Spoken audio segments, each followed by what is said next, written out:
Welcome everyone. जैसे कि मैंने आप सभी से बोला था कि हम पीजीटी के पेपर सब स्टार्ट करेंगे, तो कुछ ही पेपर हैं। 10 दिन का टारगेट है, 10 दिन में कंप्लीट हो जाएंगे। और जैसे कि पता चला है आप सभी को कि डेट फाइनल हो गई है। 19 जून को हमारा एग्ज़ाम है। 19 या 18 में से किसी भी एक दिन हो सकता है। तो हम शुरू कर रहे हैं पीजीटी का पेपर। और ये पेपर आप जो देख रहे हैं, वैसे तो फ़िलहाल ये सॉल्व पेपर है स्क्रीन पे यूथ पब्लिकेशन का, जिसमें बहुत सारे रॉन्ग आंसर्स दिए हुए हैं। तो हम इसमें जो आंसर्स दिए हैं उस पर फोकस ना करते हुए जो हम आपको बताएंगे उस पर मेनली फोकस करिएगा। बाकी मैक्सिमम क्वेश्चन इसमें जो हैं वो करेक्ट भी है, पर कुछ इंपॉर्टेंट क्वेश्चन हैं जिसके रॉन्ग आंसर दिए हैं। तो मेनली मेरा फोकस है कि हम उसको करेक्ट आंसर आपको आप तक पहुँचा पाएँ। तो चलिए स्टार्ट करते हैं। पहला क्वेश्चन है, निम्नलिखित में से जो संस्कृतिकरण की प्रोसेस में संबंधित नहीं है उस पर निशान आपको लगाना है।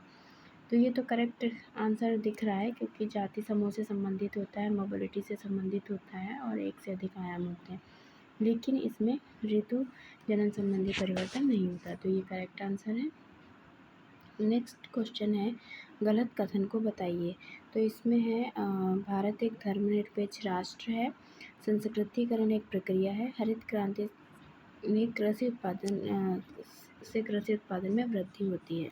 तो इसमें भी करेक्ट, ये तीनों करेक्ट हैं, लेकिन रॉन्ग है। आधुनिकीकरण पाश्चात्यकरण से संबंध भिन्न नहीं है। तो ये जो आंसर है वो इनकरेक्ट है, क्योंकि वो भिन्न है, डिफरेंट प्रोसेस हैं दोनों।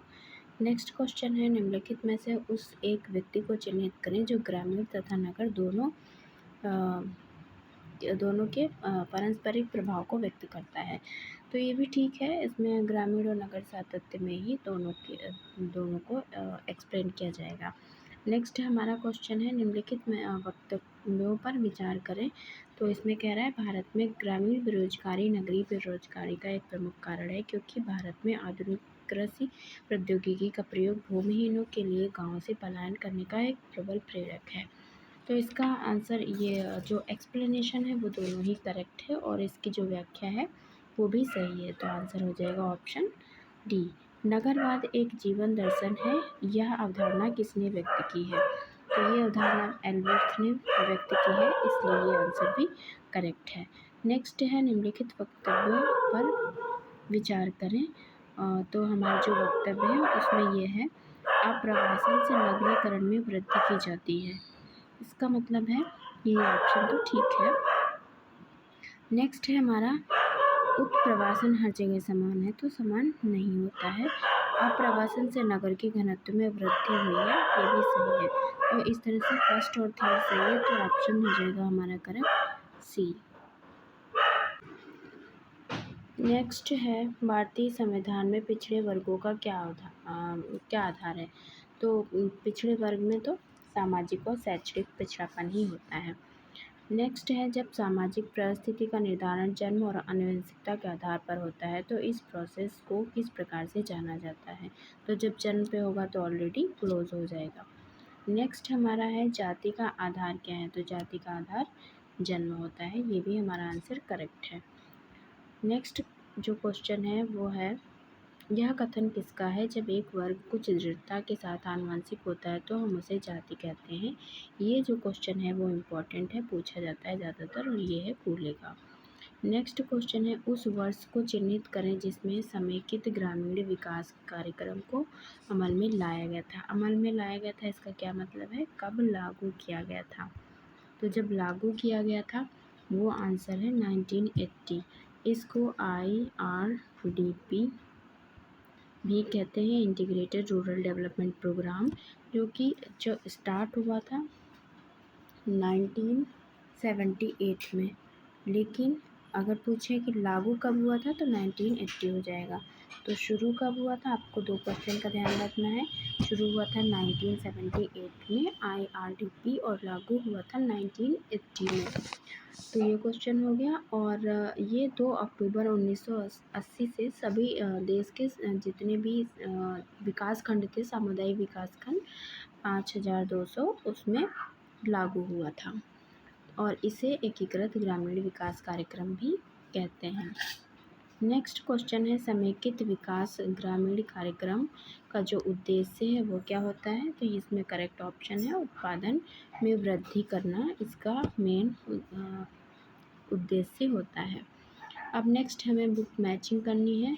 तो सबसे पहले है ड्यूमो की कौन सी बुक है। तो ड्यूमो की बुक है होमो हायरार्कस। नेक्स्ट है योगेन की कौन सी है modernisation of Indian tradition.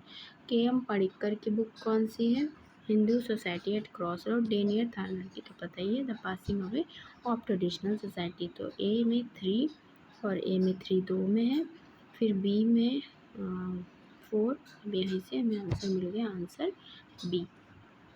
Next हमारा है फिर मैचिंग है। तो हम सबसे पहले मैच कर लेते हैं। स्थानीयकरण क्या होगा, लघु परंपरा होगा।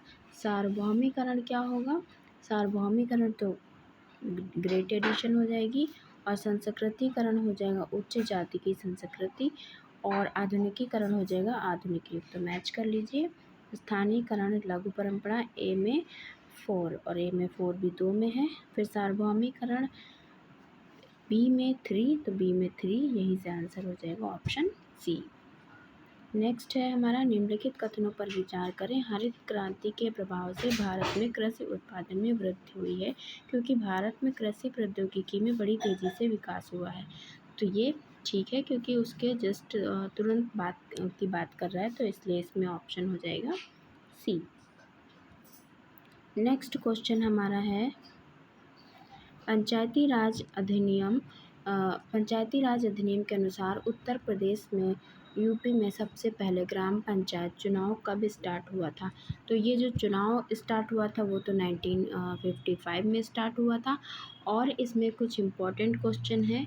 यूपी पंचायती राज अधिनियम अगर इसकी बात करें तो ये कब लागू हुआ था या कब बना था, तो ये भी पूछ सकता है, ये भी नहीं पूछा गया। तो ये बना था 7 दिसंबर 1947 को। तो ये इम्पोर्टेंट क्वेश्चन है, आपको यहाँ पे याद होना चाहिए। जो पंचायती राज अधिनियम है वो बना कब, 7 दिसंबर 1947 को बना था। तो इसलिए यहाँ पे ये इम्पोर्टेंट ईयर हो जाएगा। और इसी के साथ साथ पूछा जा सकता है कि इसमें संशोधन कब हुआ था। तो अगर इसमें पूछेगा अमेंडमेंट कब हुआ था पंचायती राज अधिनियम में, तो वो हो जाएगा 1944। तो इसमें 1944 हो जाएगा। और अब इसके बाद जो 13वां संविधान जो संशोधन हुआ है इसमें वो हुआ है 2011 को। तो आपको कुछ इम्पोर्टेंट ईयर यहाँ पे लर्न करने को मिल रहे हैं। अगर हम बात करें कि पंचायती राज क्या है, तो पंचायती राज जो अधिनियम है वो तो हमने बता दिया आपको, बना 1947 में। सबसे पहले हम बात कर लें अधिनियम की। उसके बाद उसमें संशोधन कब हुआ, 1994 में। और जो लेटेस्ट है वो है 13 वाला, तो वो है 11 में संशोधन हुआ।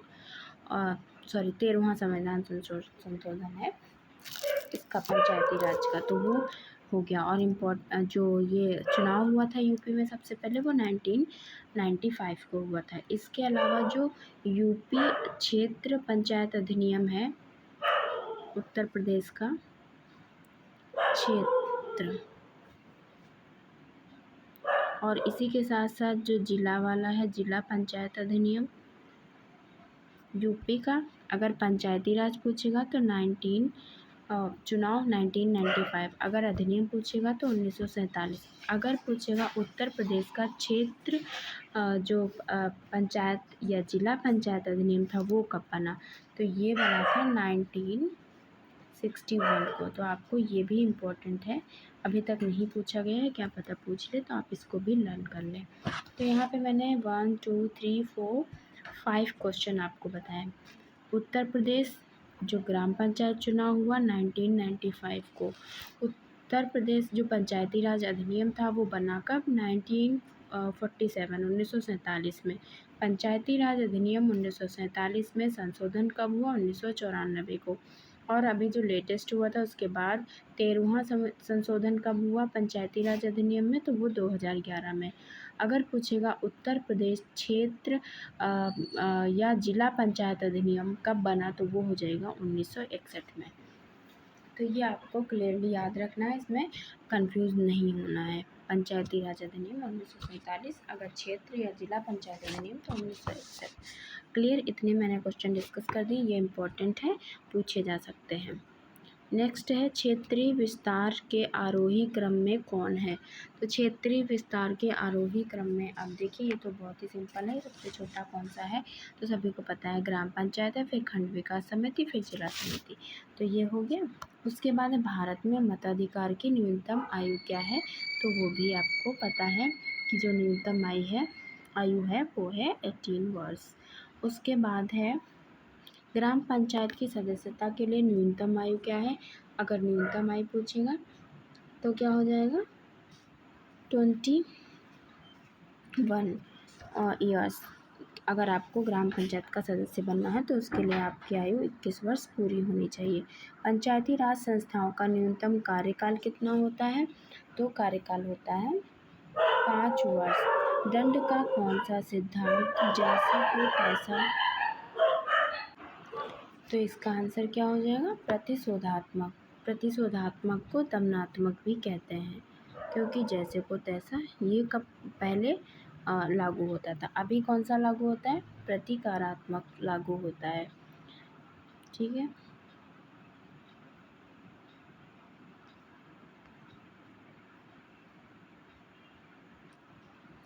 नेक्स्ट है उस स्थिति को चिन्हित कीजिए जिसके अंतर्गत परिवीक्षा का नियम लागू होता है। तो परिवीक्षा का नियम किसके अंतर्गत लागू होगा, जब परिवीक्षा कब होती है, जब कारावास के दौरान कुछ लोग वो अच्छे आचरण के लिए रिहा किए गए कैदियों के लिए होते हैं।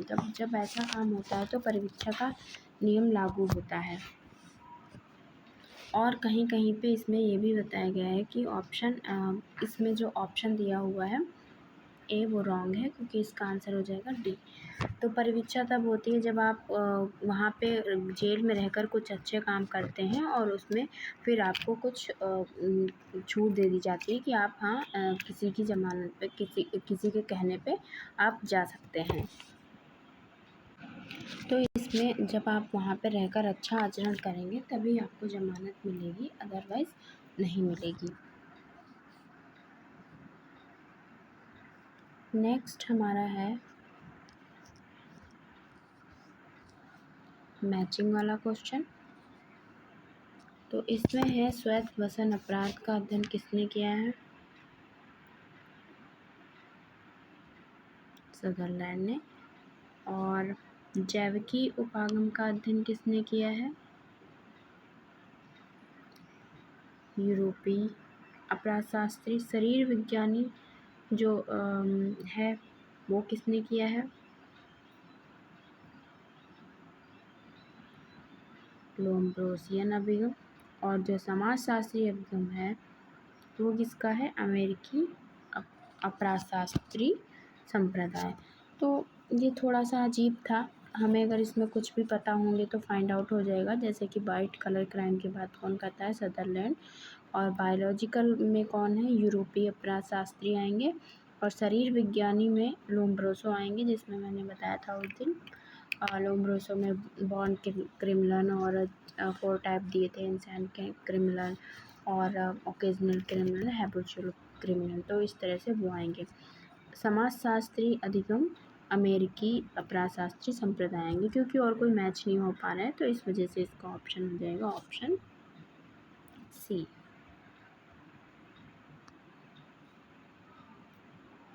नेक्स्ट है निम्नलिखित में से कौन एक श्वेत वसन अपराध है, तो इसमें ऑप्शन हो जाएगा श्वेत वसन तो घूसखोरी ही होता है।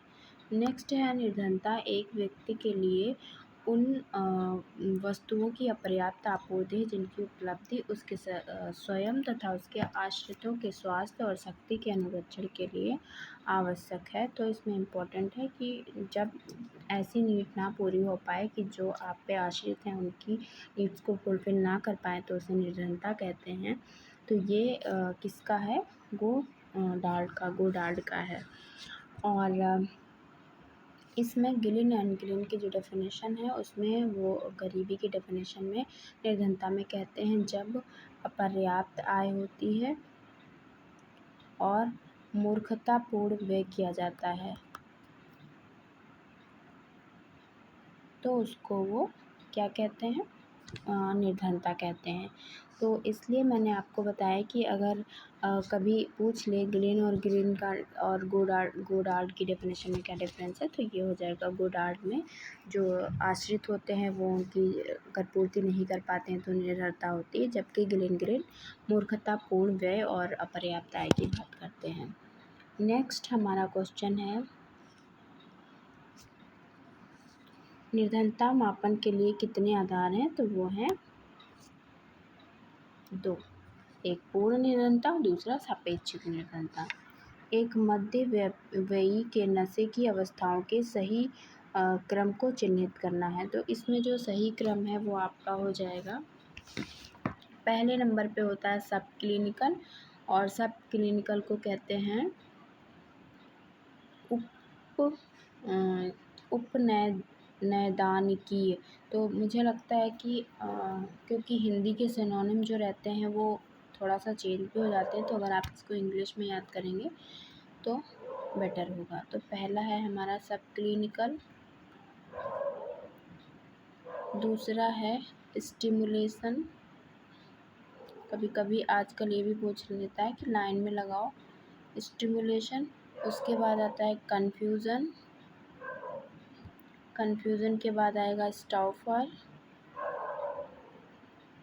उसके बाद आएगा आपका लास्ट में कोमा। तो ये जो हैं जो 4 स्टेजेस बताई हैं किसी मध्य व्ययी के नशे की, स्टेज जो बताई हैं वो बताई हैं बोगन ने बताई हैं। अगर पूछ लें तो कौन कौन सी हैं, सब क्लिनिकल, स्टिमुलेशन और कन्फ्यूज़न, उसके बाद स्टॉपर के बाद कोमा आ जाएगा, जिसको हम उपनैदानिकीय उत्तेजना, भ्रांति, जड़ता और अधिमूर्छा कहते हैं। इन्होंने अपनी book the human toxicology of alcohol में नशे की ये स्टेजेस बताई थी। तो ये भी क्वेश्चन इम्पोर्टेंट है, कई बार रिपीट भी हो चुका है। नेक्स्ट है गलत कथन को वो करना है, फाइंड आउट करना है। तो गलत कथन तो इसमें पति पत्नी का जोड़ा होता है, प्रेमी प्रेमिका का होता है, और जो भाई बहन है उसमें वो रिलेशंस नहीं होंगे जो इनमें होंगे, इस वजह से इसको सही युग्म नहीं माना गया है। नेक्स्ट है हमारा मैचिंग वाला क्वेश्चन अगेन, तो हम इसको मैच कर लेते हैं। परिवार नियोजन किससे होगा, जन्म नियंत्रण से, ऋतुस्राव, स्त्रियाँ, पोलियो क्या है, एक दवा है, गर्भ निरोधक निरोध है। तो इस तरह से हमने इसको मैच किया। अब इसमें आंसर इसका फाइंड आउट कर लेते हैं। इसका आंसर हो जाएगा आंसर बी, क्योंकि ये नेक्स्ट पेज पे है तो इस वजह से थोड़ा सा मैच करने में प्रॉब्लम दिख सकती है। निम्नलिखित में से कौन सर्वाधिक जनसंख्या वाला देश है, तो उस टाइम पे तो चीन था, लेकिन अभी भारत हो चुका है 2022 से। जीएस घुरिये के अनुसार निम्नलिखित में से कौन जाति की विशेषता नहीं है, तो इसमें कन्फ्यूज़न की वजह से इन्होंने लिख दिया प्रतिबंधित चुनाव, तो प्रतिबंधित चुनाव नहीं होता है, उनकी डेफिनेशन में वो अप्रतिबंधित चुनाव की बात करते हैं, अप्रतिबंधित चुनाव का अभाव, इसलिए ऑप्शन हो जाएगा सी। निम्नलिखित में से कौन अनुलंब गतिशीलता का आधार नहीं होता है, तो अनुलंब का मतलब है कौन ऊपर की तरफ नहीं जा सकती है, तो जाति जहाँ होती है आपकी वहीं रहती है। नेक्स्ट है सरकारी सेवा में पिछड़े वर्गों के लिए स्थानों के आरक्षण का क्या प्रतिशत है, तो ओबीसी के लिए 27% आरक्षण की बात की गई है। नेक्स्ट है निम्नलिखित 2 सूचियों के सही विषयों का मिलान करना है, तो इसको मैच कर लेते हैं। जाति क्या होती है, पहले से मिली है आपको, वर्ग को अर्जित करना पड़ता है, एकांकी तो परिवार होता है, वानप्रस्थ आश्रम होता है, तो इसको मैच कर लीजिए, ए में 2 और बी में 4, तो इसलिए ऑप्शन हो जाएगा सी। निम्नलिखित 2 सूचियों के विषयों का फिर मैच करना है, तो इसको मैच कर लीजिए। अब इसमें देखना है अल्पसंख्यक कौन होते हैं, ईसाई हो जाएगा। धोबी क्या है, जाति है, मुस्लिम, इस्लाम, भूमि किस पे करेंगे, कृषि पे करेंगे, तो ये मैच हो गया। नेक्स्ट है, निम्नलिखित में से जो सामाजिक विघटन के लक्षण को व्यक्त नहीं करता है वो बताना है। तो सामाजिक विघटन किसमें नहीं होगा? सामाजिक विघटन, देखिए इस क्वेश्चन में दो ऑप्शन हो सकते हैं। एक तो ऑप्शन जो इसमें दिखा रहा है ऑप्शन डी, इसके अलावा हो सकता है ऑप्शन सी, क्योंकि जो एक मत का हास्य है उससे भी, अगर किसी भी ग्रुप में एक मत नहीं है लोगों का तो उससे सामाजिक विघटन नहीं होता है। और अगर व्यक्तिवादी प्रवृत्ति का पतन हो रहा है तो उससे मुझे लगता है कि सामाजिक विघटन हो सकता है। तो इसका ऑप्शन मुझे तो सी सही लग रहा है, और कहीं कहीं पे सी माना भी गया है लेकिन इसमें डी दिया है, तो मुझे लगता है कि ये ऑप्शन नहीं होना चाहिए, ऑप्शन सी होना चाहिए, क्योंकि एक मत का ह्रास जब होगा तो उससे सामाजिक विघटन नहीं होगा।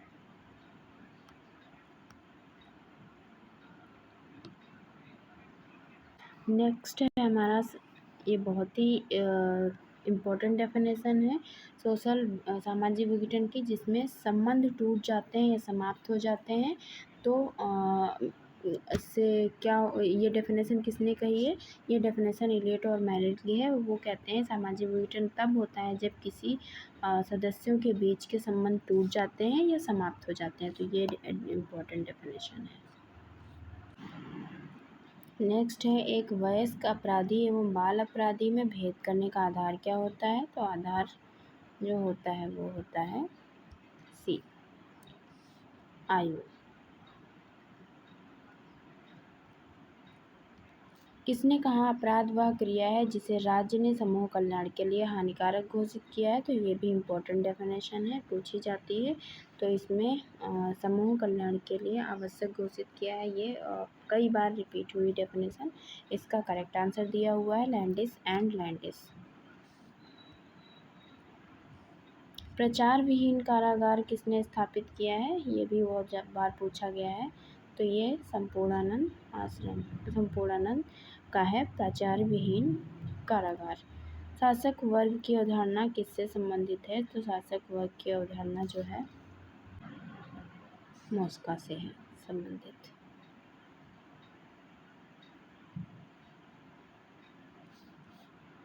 फर्स्ट प्रिंसिपल किसकी है? स्पेंसर की।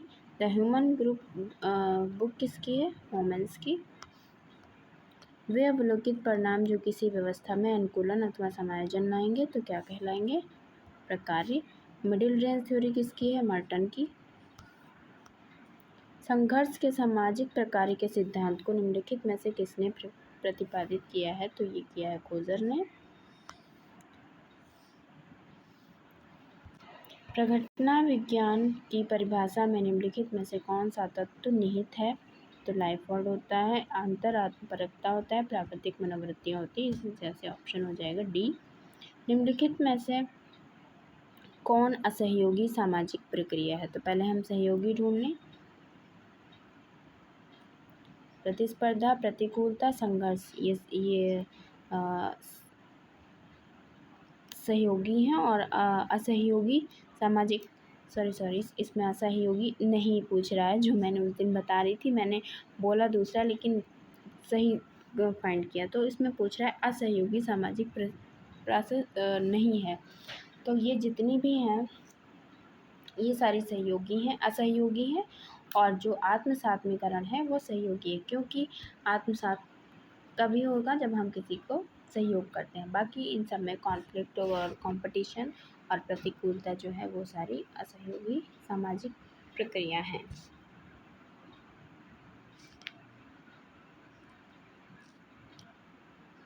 नेक्स्ट है, परिवार तथा नातेदारी का क्षेत्रीय अध्ययन किसने किया है? तो ये किया है इरावती कर्वे ने।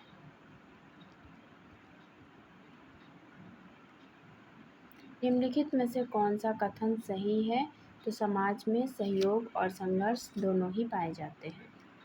निम्नलिखित में से किसने कहा अधिकांश संस्थाएं जनरीतियों से प्रारंभ होकर प्रथाओं और उसके बाद रूढ़ियों में विकसित होकर तब परिपक्व होती जब नियम विशिष्ट हो जाते हैं?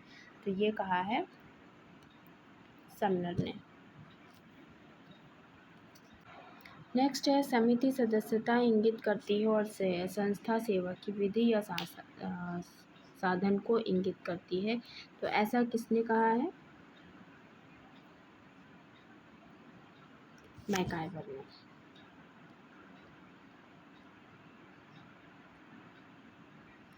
नेक्स्ट है संस्कृति मनुष्य की मौलिक आवश्यकताओं की पूर्ति हेतु उद्देश्य की संगठित व्यवस्था है। तो जहाँ पे आपको कीवर्ड दिख जाएगा वहाँ आगे पढ़ने की नीड नहीं होती मेलेनास की। निम्नलिखित में से संस्कृत के गलत कथन लक्षण को बताइए। तो गलत लक्षण क्या है इसमें? संस्कृति मानव निर्मित होती है, सही। संस्कृति संचारित होने का गुण रखती है, सही। संस्कृति में संचेता का गुण होता है, करेक्ट। व्यक्तिगत नहीं होती है संस्कृति, तो सभी समाजों में पाई जाती है, इसलिए सामाजिक होती है।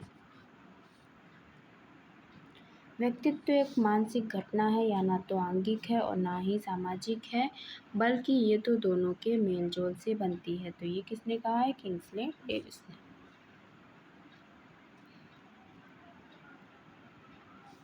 निम्नलिखित में से कौन सा सिद्धांत सीखने का है?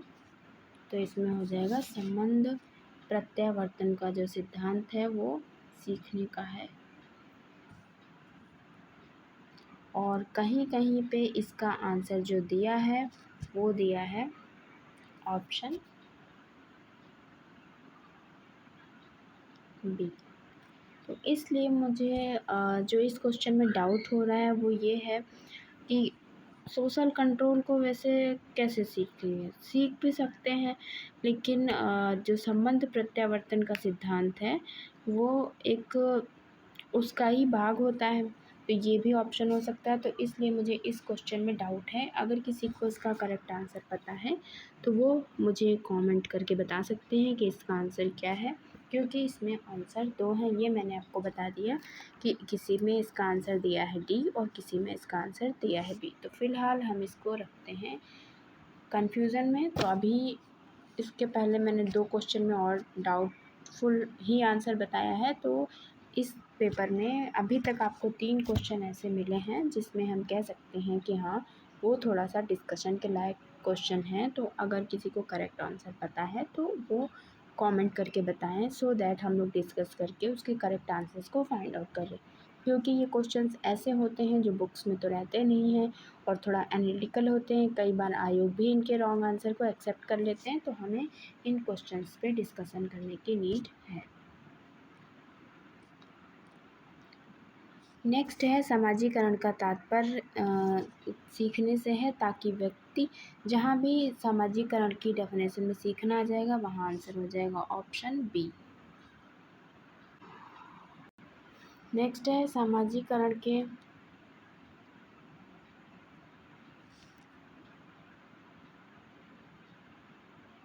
सामूहिक प्रतिनिधित्व के सिद्धांत को किसने दिया है? तो ये तो किम है। सामाजिक नियंत्रण की जनरीतियों और प्रथाओं से संबंधित साधनों को आपको बताना है इसमें। तो इसके साधन आप ढूंढिए कौन कौन से हैं। पर्दा प्रथा से क्या सोशल कंट्रोल होता है? बिल्कुल होता है। दहेज निरोध कानून? नहीं। अंतर्जातीय विवाह? करेक्ट। अलौकिक शक्ति में विश्वास? होगा। तो इस वजह से इसका आंसर हो जाएगा ऑप्शन डी। सामाजिक नियंत्रण की जो चल रीति और प्रथाएं हैं उससे संबंधित साधन है पर्दा प्रथा, अंतर्जातीय विवाह, अलौकिक शक्ति में विश्वास। नेक्स्ट है औपचारिक सामाजिक नियंत्रण के अंतर्गत कौन सा साधन नहीं आता है? तो यहाँ पे हो रहा है औपचारिक, दूसरा पूछ रहा है कौन सा साधन नहीं आता है। तो नहीं देख पाओ तो आंसर गलत हो जाता है। तो इसका हो जाएगा धर्म, क्योंकि वो उसमें नहीं आएगा, वो अनौपचारिक है। भारत में निम्नलिखित में से कौन सर्वाधिक जनसंख्या वाला राज्य है? तो सर्वाधिक जनसंख्या वाला राज्य है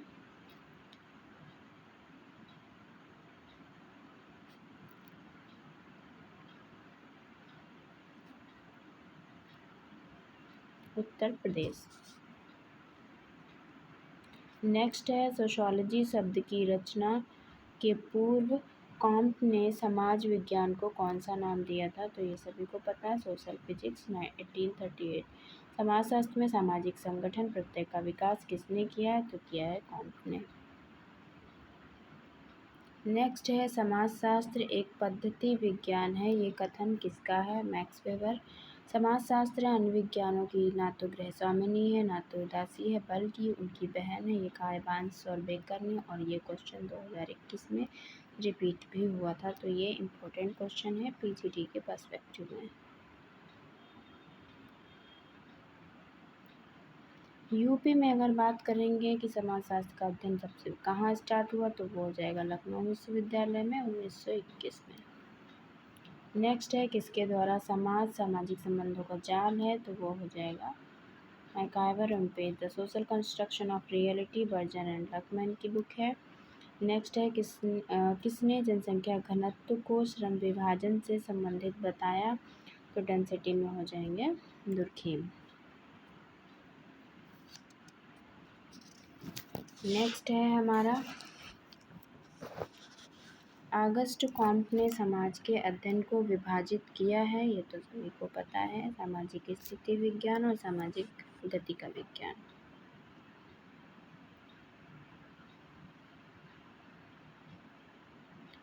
नेक्स्ट है, भारत में सामाजिक परिवर्तन पुस्तक का लेखक किसने किया है? तो ये किया है एम.एन. श्रीनिवास ने।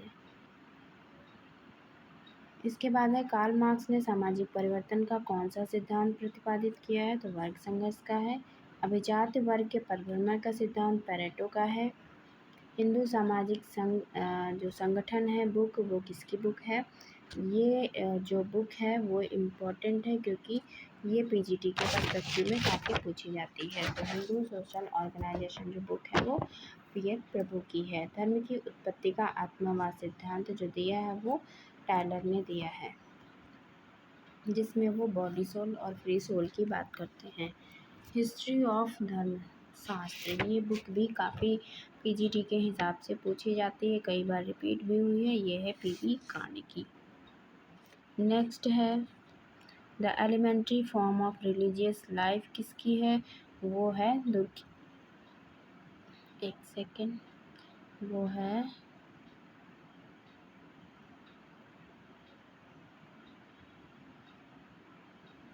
दुर्कीम की। The Protestant ethic and the spirit of capitalism book है वेबर की। हिंदू संस्कार बुक किसकी है? ये बुक भी बहुत बार पूछी जाती है, राजीबल पांडे की। समाजशास्त्रीय मानदंडों के अनुसार निम्न में से कौन ग्रुप की रचना दिखाता है? तो ग्रुप कहाँ होगा? कॉलेज विद्यार्थी के बीच में एक ग्रुप होता है।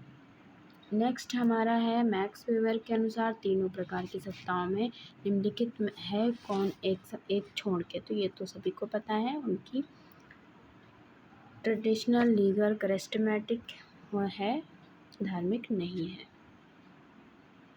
नेक्स्ट है, वैश्चयन की अवधारणा किसकी है? तो वो है वेबर की। इंग्लैंड के एक विख्यात समाजशास्त्री का मत है कि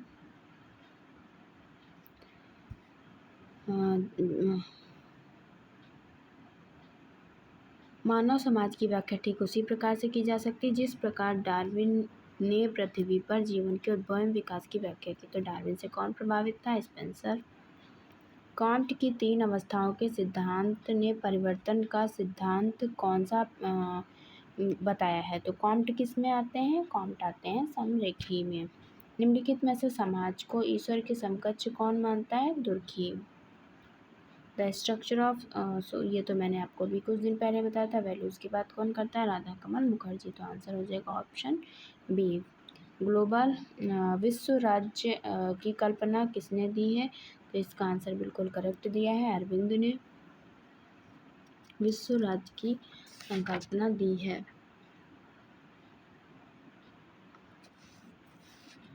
इसके बाद हमारा जो नेक्स्ट क्वेश्चन है वो देख लेते हैं।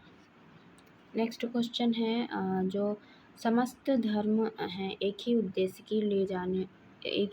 की ओर ले जाने वाले विभिन्न मार्ग हैं। तो इसका करेक्ट आंसर है डी, बट कहीं कहीं इसका आंसर जो दिया है वो सी भी दिया है, लेकिन करेक्ट आंसर है इसका ऑप्शन डी। गांधी ने कहा है ये समस्त धर्म एक ही उद्देश्य की ओर ले जाने वाले विभिन्न रास्ते हैं। जैसे कि अभी पहलगाम में जो धर्म के नाम पे कांड हो गया, तो अगर गांधी जी से प्रेरित होते तो धर्म का वो नहीं मानते। वो क्या कहते हैं, जो धर्म है वो जितने भी हैं धर्म, वो सब आपको कहाँ ले जाएंगे, यहीं लेके जाएंगे, इसी रास्ते पे। वो हिंदू हो, मुस्लिम हो, क्रिश्चियन हो, कोई भी हो, सब यहीं लेके जाएंगे।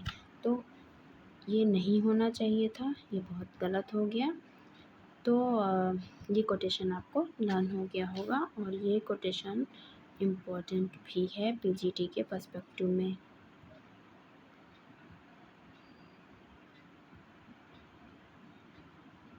नेक्स्ट है प्रदर्शनात्मक उपभोग एक उदाहरण है। तो प्रदर्शनात्मक उपभोग किसका उदाहरण है?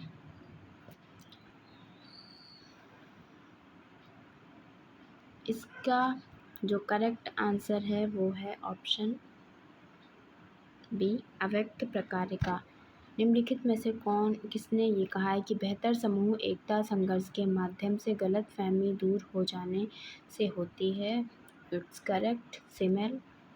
यदि उच्च सामाजिक परिस्थिति समूह की कन्या का विवाह निम्न सामाजिक परिस्थिति के लोग से होगा तो वो क्या हो जाएगा? प्रतिलोम। इसका सिंपल है, अगर जो लड़की है वो अपने से हायर कास्ट जो हायर में करेगी तो अनुलोम हो जाएगा, और अगर जो कन्या का विवाह अपने से निम्न में होगा तो प्रतिलोम हो जाएगा। परिवार की उत्पत्ति का प्रतिसिद्धात्मक सिद्धांत किसने दिया है? हेनरी मैन ने दिया है। एकांतिक नाभिकीय परिवार की जो अवधारणा है वो पार्सन्स की है। सहयोग शांतिपूर्ण संघर्ष है, ये कहा। इसके आंसर में भी कन्फ्यूज़न हो जाता है, क्योंकि कई बार इसका जो आंसर दिया रहता है वो कहीं कहीं डी भी दिया रहता है और कहीं कहीं बी, लेकिन जो करेक्ट आंसर है वो है आंसर बी, ग्रीन।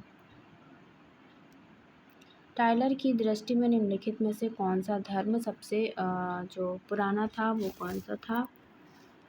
तो वो था, टायलर का जो है वो है ही जीवसत्तावाद, जिसमें वो आत्मा की बात करते हैं। गेमिनसाफ्ट जो शब्द है वो निम्नलिखित में से कौन सर्वश्रेष्ठ व्याख्या करता है? तो गेमिनसाफ्ट में क्या हो जाएगा? अभी मैंने कल ही बताया था, गेमिनसाफ्ट का मतलब कम्युनिटी होता है। तो एक ऐसा सोसाइटी जिसमें सर्वाधिक संबंध या तो वैयक्तिक होंगे या ट्रेडिशनल होंगे, जिसमें मैंने ये भी बताया था कि जो बेकर का था वो पवित्र समाज, उसको उन्होंने गेमिनसाफ्ट से के साथ तुलना की थी, जो हायर एजुकेशन में क्वेश्चन पूछा गया था। नेक्स्ट है हमारा, निम्नलिखित में से कौन असमान वितरण को सामाजिक स्थिरीकरण के लिए कहते हैं? तो इसमें जितने भी ऑप्शन दिए हैं वो सारे ही आएंगे, क्योंकि शक्ति भी होता है, प्रतिष्ठा, पुरस्कार, किसी में भी अगर असमान वितरण होगा तो वो स्ट्रेटिफिकेशन हो जाएगा। लेवी-रेट से बोध होता है मृत पति के भाई अथवा विधवा स्त्री में विवाह। सब टोटल इंस्टीट्यूशन किसका है? आंसर करेक्ट दिया है गॉफमैन। निम्नलिखित में से कौन यह स्वीकार करता है कि सामाजिक स्थिरीकरण जो है वो एक प्रक्रियात्मक आवश्यकता है? तो इसमें जो आंसर था वो, क्योंकि ऐसे अलग अलग दिया है तो इसको वैसे तो डेविस माना गया था, लेकिन इसका आंसर डेविस एंड मूर होता है, दोनों ही।